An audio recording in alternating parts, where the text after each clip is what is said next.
¿qué tal? Bienvenidos a un nuevo Fútbol Infinito. Jaime Macías y Eduardo Vizcayar. Nuevamente con ustedes. Vizca, ha pasado algún tiempo desde la última vez. Sí, así es, Jaime. ¿Cómo estás? Un placer de saludar a toda la gente que nos acompaña en este podcast Fútbol Infinito. Terminaron las ligas, pasó la Champions, pasó el Mundial Sub-20, está en transcurso el Mundial Femenino y ya, bueno, terminó la primera fase de la Copa América. Sí, que ha dejado, creo que es debatible. A ver si comenzamos por ahí. ¿Hay sorpresas o no hay sorpresas? A ver, yo creo que no. La sorpresa hubiese sido de repente que Bolivia se metiera, que no sé, que un grande se quedara. Estuvimos a punto de que alguien de los grandes se quedara. Pudo haber sido Argentina. Pero hasta ahora me parece, no sé, desde mi punto de vista yo no veo una sorpresa. No, totalmente de acuerdo contigo.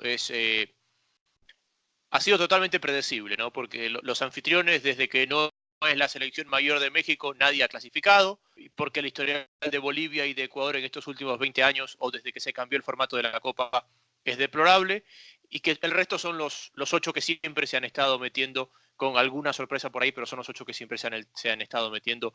Ya vamos a entrar en profundidad con los eliminados, pero vamos a ver lo que tenemos por delante, y que por tercera Copa consecutiva, Brasil-Paraguay en los cuartos de final.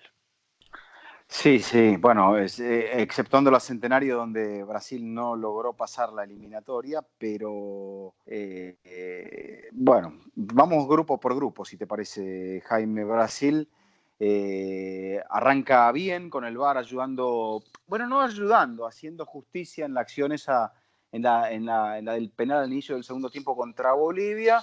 Después sufre como sufren estos equipos cuando se le cierra un conjunto muy bien estructurado defensivamente y con un buen arquero, como es el caso de la Vinotinto, y cuando hay un equipo un poco más lírico, como es Perú, que comete errores, sobre todo defensivamente, a través de su arquero, ahí está Brasil implacable, que le hizo pagar la cuenta y le metió 5 goles y encima de todo Galés se tapó un penal. Sí, creo que el gran mérito de lo que termina haciendo Brasil es de Tite, ¿no? Porque Tite viene trabajando hace mucho tiempo con su 4-4, con su 4-3-3, con Neymar como su extremo y su hombre más importante, tratando de darle este recambio generacional a la mitad de campo, que es la zona que más cambió del Mundial hasta acá. Y se le trastocan los planes porque el equipo no carbura con esa idea de juego, porque se le va lesionando hombres importantes, por ejemplo, lo de Neymar, y termina siendo Vizca algo que nunca ha hecho Tite desde que es entrenador. Juntar a Gabriel Jesús y Roberto Firmino. Siempre era o uno u otro, y creo que ese ir gestionando e ir manejando le ha dado el resultado que él buscaba. Yo creo, Jaime, bueno, que Brasil arrancaba esta Copa América con el problema de Neymar, ¿no? Más allá de las situaciones que no debemos comentar, que son las situaciones eh, interpretativas, judiciales, o de sus lesiones de Neymar que escapan totalmente a nosotros. Fue un golpe muy importante para Brasil y veremos si a la hora de la hora esto termina obligando a Brasil a tener que hacer un juego más de equipo sin depender tanto de una individualidad extraordinaria como es el caso de Neymar, al cual también en una entrevista con el diario El País esta semana Van Gaal le tira un palito junto con Messi. Si hay tiempo lo podemos conversar, pero esta Brasil debe o necesita ir a través de otros caminos y en esos otros caminos se nota la mano del entrenador. Hasta ahora yo veo muy bueno lo de Brasil con esa salvedad de Venezuela, Jaime, porque son 8 goles a favor y ninguno en contra. O sea que el equipo tiene ese equilibrio, le llega muy poco, pero sufrió mucho en el encuentro contra Venezuela, aunque generó muchas opciones y el VAR con justicia le sacó un par de jugadas que habían terminado en la red. ¿Tú crees que todavía no sabemos si ese partido fue, digamos, un partido no tan bueno de Brasil o fue una consolidación de Venezuela? ¿Te parece que esa es la duda que puede existir en el futuro? Eh, yo creo que a ver, Venezuela hoy por hoy, como le gusta jugar a Dudamel, plantea, y bueno, ya estamos hablando también del segundo clasificado de ese grupo, Venezuela plantea un fútbol muy fuerte de mitad de cancha hacia atrás, de repente con un futbolista rápido que no había comenzado como titular, como Darwin Machís, que te puede dar a la contra muchos frutos y muchos dolores de cabeza al rival, y con un futbolista como Rondón, que pesa mucho muy cerca del área, pero que cuando lo alejamos a Rondón del área rival ya no es un jugador tan efectivo, pese a que sí te puede ayudar en transiciones y a jugar de espaldas. De hecho, hasta ahora Salomón no tiene ningún gol, Jaime, y Venezuela no había marcado nada hasta el duelo ante Bolivia, que sabemos las vicisitudes y el presente que está atravesando la selección boliviana. Sí, de acuerdo. Creo que Dudamel hizo muy bien en darle continuidad a lo que había hecho Farías, que Farías le dio esta identidad aguerrida, defensiva, contragolpeadora, físicamente potente, que es un poco diferente a lo que había hecho Richard Páez antes, sin quitarle mérito, porque fue él quien comienza a que esta selección se convierta en un equipo competitivo. Pero siempre he pensado que a una selección, por lo cambiante que son los momentos de los jugadores, por el poco tiempo de trabajo, siempre es más fácil darle una identidad defensiva que una identidad ofensiva. No sé si coincidas con eso. Sí, correcto. Es más fácil trabajar para generar un bloque que de repente sea cerrado, como el venezolano, con muy poco espacio entre líneas, con buenos relevos para que los rivales que no pueden trabajar tanto el aspecto ofensivo sufran. Y eso es lo que ha propuesto Venezuela, por eso dejó en cero a Perú, dejó en cero a Venezuela y a la larga se benefició de un grupo que tenía a un seleccionado que Jaime muestra muchas dificultades. Si bien es cierto, en Chile Bolivia logró superar la fase de grupos, bueno, Bolivia lamentablemente hace años que no puede competir de igual a igual o en un modo, digamos, hace rato que al llegar a la quinta, sexta jornada de eliminatorias, Bolivia ya parece que no está para pelear la clasificación porque sabemos que es fuerte de local, y que de visitante se le complican mucho los partidos porque no tiene armas. Aquí lo intentó, trató de proponer un fútbol defensivo, un fútbol que en la primera jornada aguantó el primer tiempo contra Brasil, después se pone en ventaja contra Perú y tampoco lo puede aguantar, y finalmente, bueno, termina siendo Bolivia el equipo más goleado de esta Copa América, recibiendo 9 goles, lo cual, como te digo, habla sin querer castigar al fútbol boliviano, ni tampoco darle un excesivo premio al fútbol venezolano. El grupo era un grupo que iba a permitir opciones de clasificación, y de hecho es uno de los grupos en los cuales clasifican 3 equipos.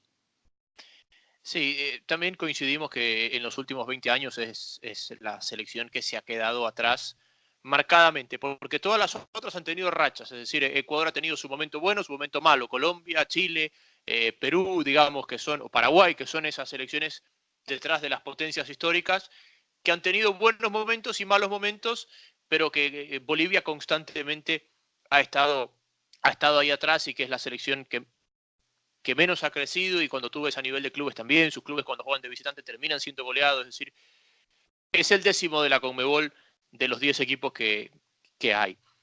Para cerrar ese grupo, Vizca, Perú. Eh, Perú, que era un gran colectivo, lo noté por momentos dependiendo mucho de Farfán y de Guerrero, y en teoría Farfán ya no va a estar. Entonces ahí es donde Perú tiene un cierto inconveniente. A mí siempre me causó curiosidad que cuando Perú clasifica al Mundial, lo hace sacándole puntos de local y visitante a 6 equipos. ¿Qué quiero marcar con esto? Que había un tipo de equipo frente al que Perú funcionaba muy bien y le sacaba puntos. Argentina, me parece que es Argentina, Ecuador, Venezuela, es decir, hay una característica de equipos a los que Perú le suma puntos y con el resto no suma. Y quizás nos estamos encontrando con esta doble faceta de Perú nuevamente, donde tiene noches muy malas como aquella frente a Brasil. Sí, sí, sí. Bueno, Perú me parece, Jaime, que es un equipo que, a ver, si lo analizamos profundamente, tiene que enfrentar una renovación, yo te diría, urgente, ¿no? Y me van a decir, la gente va a decir, y mi compañero Sami Sadovnik en Telemundo me decía, bueno, pero si hay jugadores jóvenes como Tapia, eh, González, bueno, pero, o sea, las figuras del equipo hoy por hoy son, lo sabemos todos, son Guerrero y Farfán. Y Guerrero tiene que salir en el partido contra Brasil, preservado por Gareca para el partido de los cuartos de final. Farfán ya no va a estar en el resto del torneo. Y bueno, entonces Perú ahí se queda rengo porque más allá de la euforia de que Perú volvió a los mundiales, más allá del hecho de que es evidente que el fútbol peruano viene de conquistar algo muy importante, me da la sensación de que le va a costar mucho a Perú repetir lo que logró Jaime. Y eso es lo que me temo que puede llegar a ocurrir. No nos olvidemos que sí, con Gareca el equipo está mucho más estable, la Federación Peruana está mucho más estable, pero en la faceta deportiva, pero que la clasificación llegó con un poco de azar. El hecho de la mala inclusión del jugador Cabrera en el partido contra Bolivia, que termina favoreciendo más a Perú que a Chile. Y bueno, después a través de un repechaje, ¿no? Donde se dieron resultados, donde eh, eh, Perú se encontró con algo que faltando 5 jornadas no sabía si iba a conseguir. Entonces, y si a todo esto le sumamos lo fortuito de la clasificación o de la llegada, el hecho de que sus jugadores más importantes van de salida, yo estaría preocupado por el nivel de Perú de cara a la eliminatoria. Por ahí hay revelaciones y por ahí surgen otros futbolistas de muchísima clase y no los estamos viendo nosotros ahora, pero, pero la sensación que me queda es que la eliminatoria de cara al futuro se le puede llegar a complicar a Perú. Yo creo que la línea entre el rendimiento de clubes y el rendimiento de selecciones no es una línea directa, pero sí hay ciertas coincidencias. Y así como marcábamos el mal momento de los clubes bolivianos en la Copa Libertadores, el de los peruanos ni hablar. E inclusive con peores números que los equipos bolivianos en los torneos continentales en los últimos años. Pasamos al otro grupo y esta palabra recambio generacional es o esta frase de recambio generacional es la más habitual post-mundial y por ende en Copa América. Y si hay una selección que creo esta generación es mejor que la anterior, es la colombiana. Todavía falta mucho, todavía tienen que acabar de consolidar ciertas piezas, pero creo que es la única selección que uno puede decir, la generación actual quizás es mejor que la del Mundial de Brasil del 2014. Yo creo que sí. Bueno, no te olvides que lamentablemente para Colombia en el Mundial de Brasil, donde compite muy bien Brasil, lamentablemente no puede estar Falcao. Entonces era una selección donde brilló James, probablemente el mejor James. Ojalá que no sea el mejor James de su vida, pero quizás haya sido sí el mejor James que lo lleva al Real Madrid a comprarlo.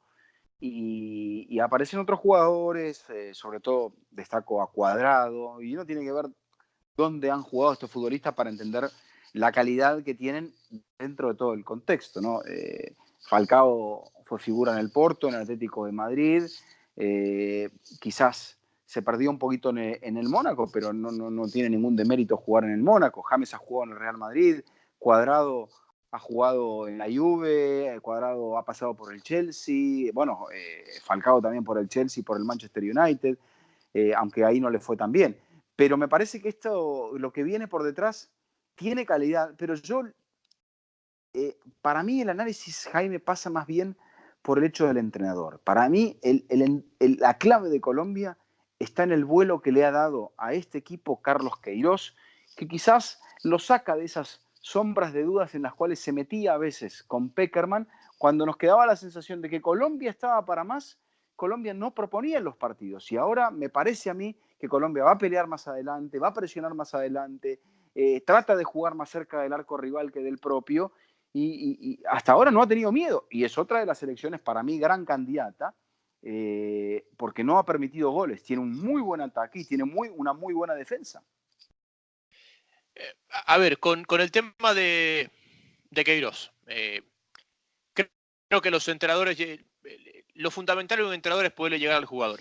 Y y cuando tú tienes una relación muy larga, los discursos se agotan y creo que eso termina pasando con Pekerman ya 8 años, como que se había desgastado ya el discurso y le dejas de llegar al jugador. Y me parece que Queiroz ha transmitido, ha traído este aire nuevo, ha llegado con ideas nuevas y sobre todo que Queiroz, si uno hace un ranking de los entrenadores que están dirigiendo a las 10 selecciones de Sudamérica, su experiencia, su currículum, Queiroz se los lleva puestos a todos, absolutamente a todos. Está muy por delante de los otros 9 entrenadores.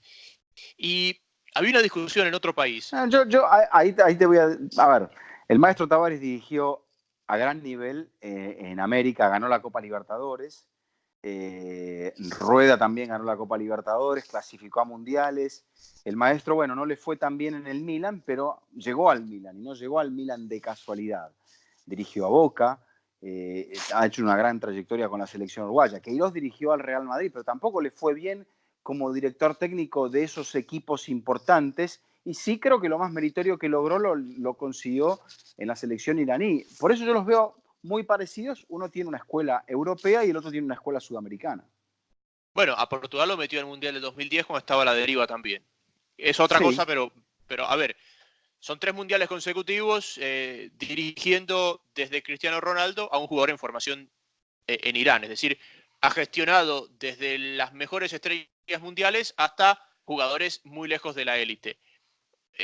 Pero bueno, en otro país hay una discusión que decía que para el jugador sudamericano muchas veces venir a su selección es muy difícil captar el mensaje del entrenador porque ese entrenador está muy distante de lo que es su entrenador en su club, que normalmente los entrenadores de club son los mejores del mundo y acá en Sudamérica se encuentran con una metodología diferente, con ideas diferentes, con mensajes muy diferentes y les cuesta.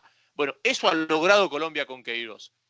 Que la exigencia y que las ideas y que la metodología y que todo lo que ellos están acostumbrados en la élite también lo tienen en su selección y lo pueden poner en práctica. Porque ¿dónde juegan los jugadores colombianos?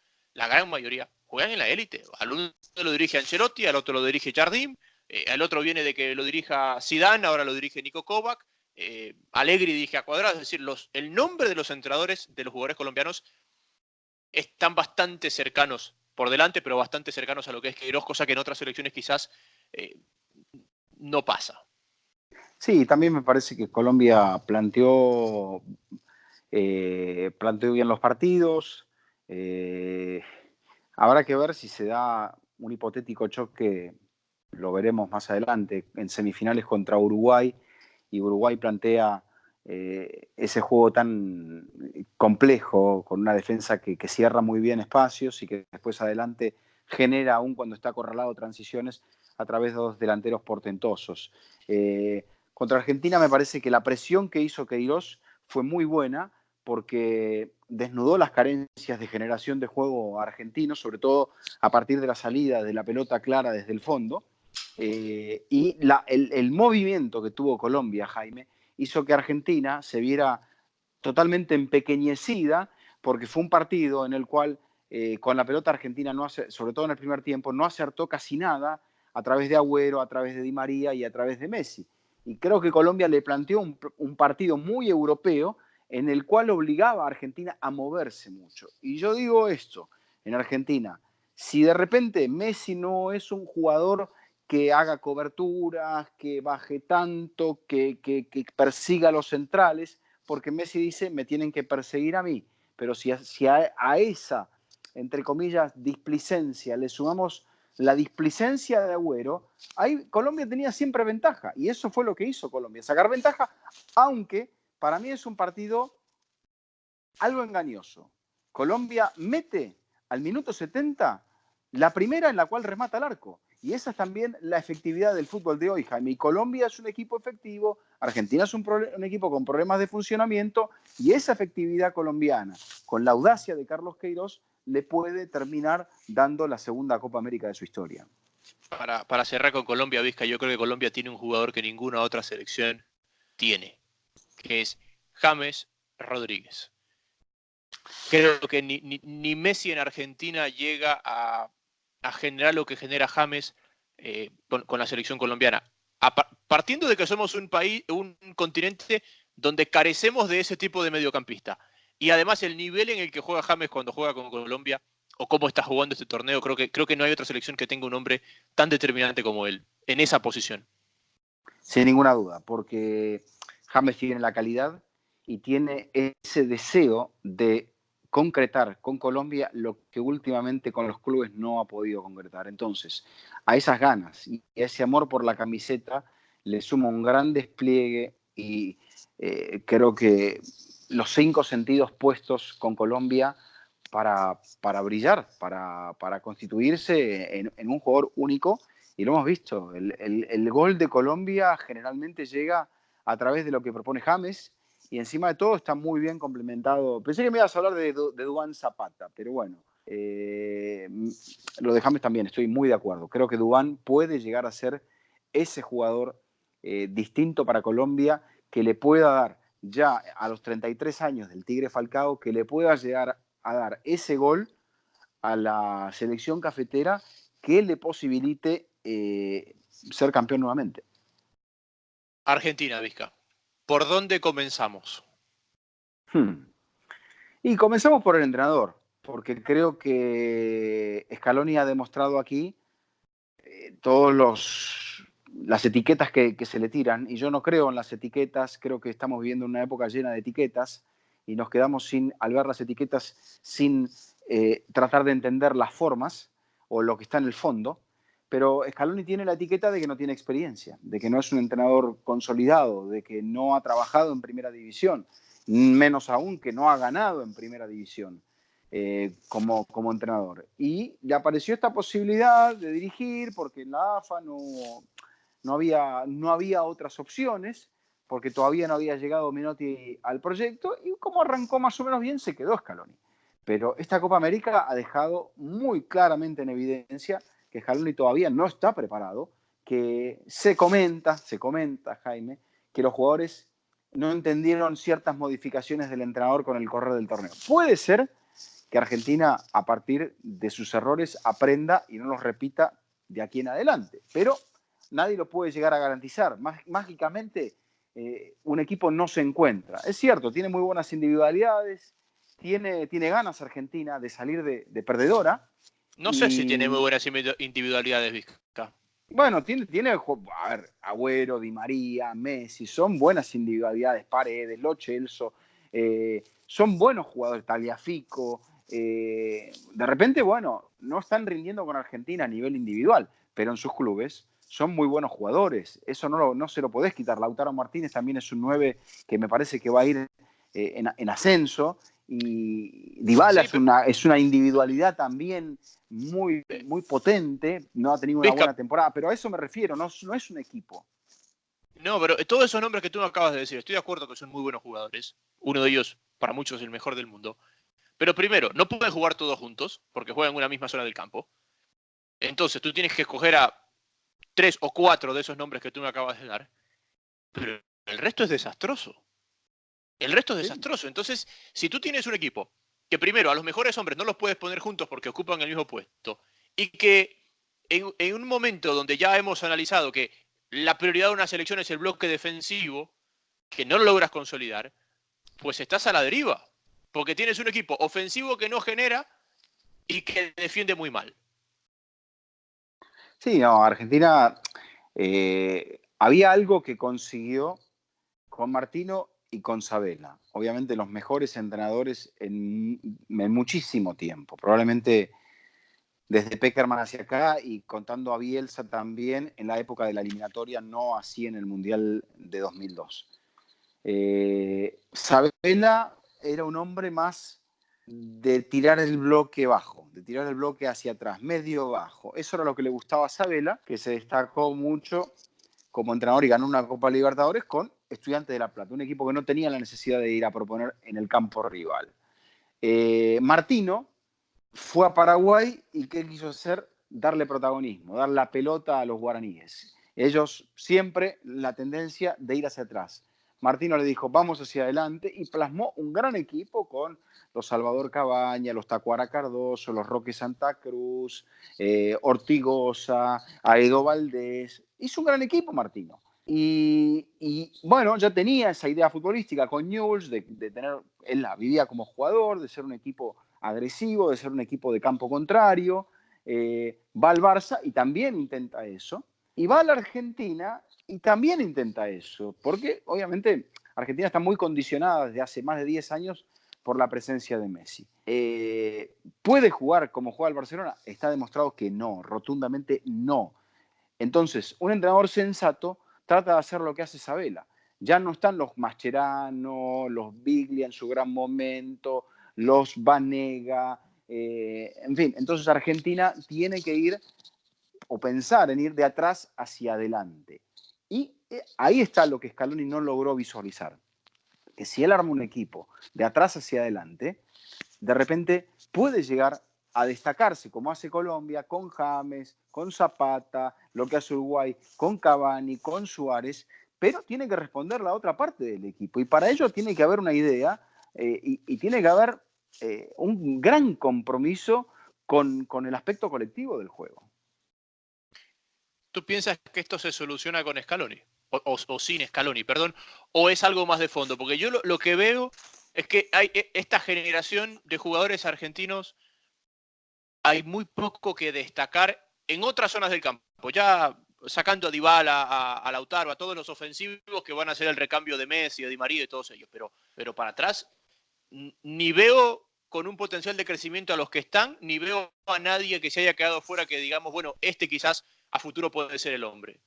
Mira, yo veo dos jugadores que me ilusionan atrás. Uno es muy joven, Foyt. El otro ya no es tan joven, pero joven, muchísimo más joven que yo, como Tagliafico.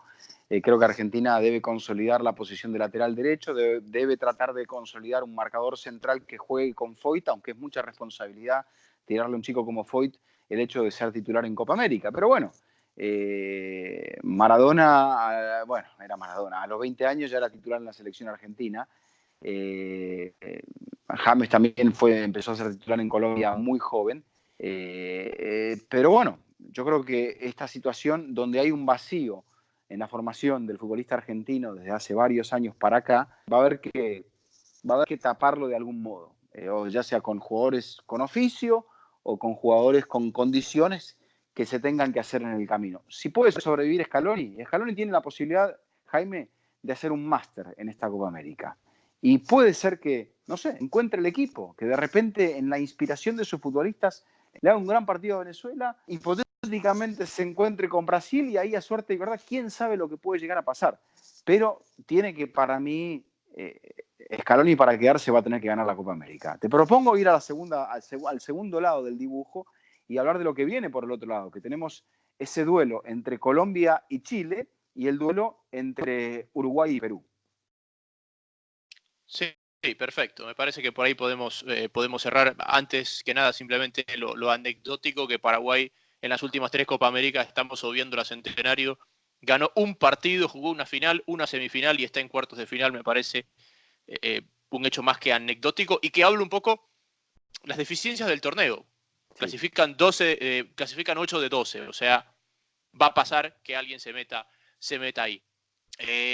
Para ir con lo que estábamos hablando del cuadro, justamente el partido de Colombia, me marcabas, Vizca, que tiene que jugar con Chile. Eh, a mí me sorprendió Chile. Yo no la esperaba ver en este ritmo competitivo, con lo mal que terminó la eliminatoria, con la cantidad de problemas que tuvo adentro, con lo cargado en edad, entre comillas, que está la generación dorada, con Rueda casi en la puerta de salida después de los amistosos, y el equipo funcionó. Perdió con Uruguay, sí, pero el equipo funciona. Sí, a mí también me sorprendió, debo decirte que a mí también me sorprendió lo que ha mostrado Chile, sobre todo por las dudas que había en torno a Reinaldo Rueda, pero volvemos a lo del entrenador e ir de atrás hacia adelante. ¿Qué clase de juego propone Reinaldo Rueda, Jaime? No, bloque bajo, orden, estructura y libertad a los de arriba.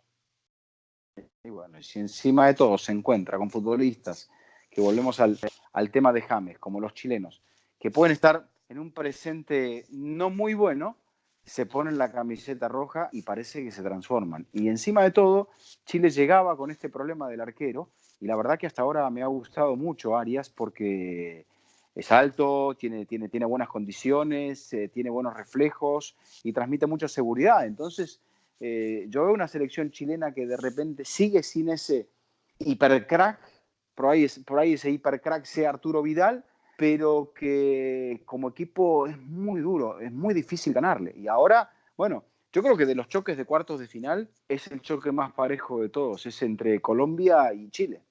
Estaba pensando exactamente lo mismo, es el más parejo de todos. Creo que ha recuperado la mejor versión de Aranguis, porque Aranguis ha jugado muy bien los partidos que estuvo. Creo que ahí está una de las claves de cómo ese equipo ha funcionado. Y tiene esos nombres Chile que curiosamente en los clubes no van bien y en la selección son indiscutibles. Vargas, Jara, por ejemplo. No sé si Alexis. Medel meterlo en ese grupo también, pero Alexis, me decía un amigo que es hincha del United, me dice, me doy contra las paredes cuando lo veo jugar con la selección chilena y después de cómo le fue en el United. Sí, totalmente. Bueno, ahí está la transformación del jugador, cómo el medio ambiente también juega, la cabeza obviamente cómo juega. Y bueno, ese es un partido donde creo que, bueno, duelo también entre Colombia y Reinaldo Rueda. Tendría que sacar, bueno, vos te vas a acordar un poquito más, Jaime, que yo, porque en la eliminatoria, cuando Ecuador era dirigida por Rueda, se enfrentó, obviamente, y no recuerdo cómo le fue a Rueda enfrentándose a su patria. Le ganó 1-0 en Ecuador y perdió 1-0 en Colombia. Bueno, uno y uno. Sí, sí, pero fíjate, a ver, a nivel sudamericano, Vizca, Rueda es de los entrenadores, de los mejores entrenadores que hay, de los que están dirigiendo en Sudamérica. Porque fíjate, casi mete al Mundial a Colombia cuando lo había recibido con 0 puntos en, me parece que eran 4 jornadas. Metió al Mundial a Ecuador. Sacó campeón de la Copa Libertadores Atlético Nacional de Medellín. Llegó a la final de la Sudamericana, después llegó a la final con Flamengo. O sea, estamos hablando de éxito en su país, en Ecuador, en Colombia, en Brasil y ahora dirigiendo la selección En chilena. Honduras. En Honduras también, es decir, ha hecho de todo con clubes, con selecciones y siempre ha terminado siendo exitoso. Bueno, el último cruce. El Uruguay-Perú. Creo que hemos hablado del espejismo quizás que vive Perú, pero en Uruguay también hay un detalle. Vecino y Laxal. Me parece que eran dos hombres clave que había encontrado en posiciones muy comprometidas el maestro Tavares. Y esas lesiones trastocaron un poquito porque no había un hombre natural para tomar esos roles. Pero tiene recambio. Fíjate cómo el pelado Cáceres ha jugado poco a nivel de clubes en los últimos tiempos, pero misma situación. Se pone la camiseta celeste y también se transforma. Banda derecha, banda izquierda, un jugador fundamental. Aparece en la derecha González, que no había tenido muchos partidos, el chico de Peñarol. Y bueno, ahí tenemos otra vez competitiva. Yo creo que sí, es complicada la baja de Matías Vecino, pero Uruguay tiene en esa posición, tiene un jugador que está despegando como es Federico Valverde, después lo tiene a Torreira, que estaba enfermo, pero que evidentemente le va a poder llegar a dar mucho a la selección celeste si se recupera. Y el único tema es que a mí Uruguay no me convenció en el partido contra Japón.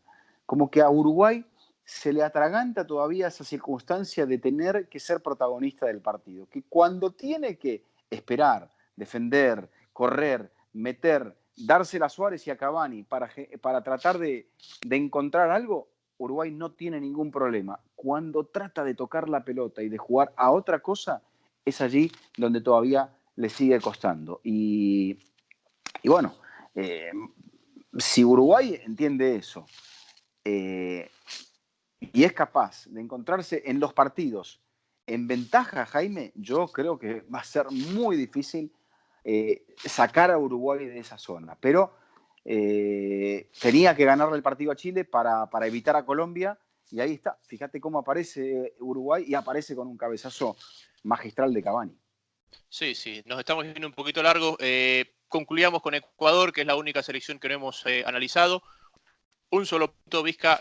Ecuador, desde que se juega este formato, solamente superó 2 veces la fase de grupos, una de ellas siendo anfitrión, lo cual A mí no me sorprende que Ecuador quede fuera. Lo fácil es apuntar a Bolillo Gómez, que quizás Bolillo tiene sus errores, sí, pero Ecuador tiene una generación de jugadores muy pobre en relación a lo que fue la generación anterior, que fue la que clasificó a Brasil, y ni hablar de la anterior, que fue la que llegó a 2 mundiales de forma consecutiva. Creo que Ecuador en gran medida ha entrado en esta vorágine de la venta de jugadores. El jugador ecuatoriano dura muy poco en el campeonato local, dura muy poco en un club, salen al exterior antes de estar listos y no se consolida. No hay un solo jugador consolidado de esta nueva generación. La selección sigue dependiendo de Domínguez, de Achillier, de Ener Valencia. No se convocó a Cristian Novoa, para mí la gran sorpresa y el mejor jugador ecuatoriano de la actualidad. Y hay gente que ha cumplido su ciclo. Es decir, Antonio Valencia para mí es el mejor jugador ecuatoriano de la historia, pero cuando lo vimos jugar entendimos por qué no jugó el último semestre en el Manchester United. Así que bueno, sorpresa por eliminación, no. Bolillo el único culpable, tampoco Vizca. Así que bueno, no sé cómo viste el tema de Ecuador. No, estoy completamente de acuerdo, Jaime. Aparte, yo no osaría profundizar sobre esa situación. Sí, el hecho de que, bueno, que no es un buen comienzo para Bolillo, él sabrá cómo poder encaminarlo. No sé si es una situación que él se esperaba, él dice que sí, que el objetivo no estaba en avanzar en esta Copa América. Yo creo que querría ver el plantel para sacar conclusiones. Encima de todo tiene un problema allí con Renato Ibarra y bueno, habrá que ver si puede organizar el grupo porque si no, quizás la cosa no vaya bien para la tricolor. Si te parece, Jaime, bueno, no sé si tendremos tiempo para no extendernos tanto para responder alguna pregunta de la gente Sí, que nos había escrito por el Twitter. aquí las tenía. Disculpen si es que leo mal el nombre porque está un poquito complicado. C4CH3CH3. ¿Quién ha sido para ustedes el mejor jugador de esta Copa? El mejor jugador de esta Copa. James. Totalmente. Para mí James también, el mejor jugador de esta Copa. Gabriel Guillén dice, bueno, esperaba el análisis, ya estamos con el análisis. Larry nos pregunta, esto no lo escribió ayer porque hice aprovechando el cumpleaños de Messi. ¿Puede coronarse campeón con un equipo de fútbol tan pobre? Poder puede. Habrá que ver si Argentina lo ayuda. Pero después vamos como reflexión final a ir al comentario de Van Gaal, Jaime. Vamos a la próxima pregunta, salvo que quieras responderla también. No, un poco la misma línea que tú. Desde El Salvador, Ernesto, dice si te ha sorprendido algún movimiento en el mercado de fichajes. Sí, me ha sorprendido. Hasta ahora no.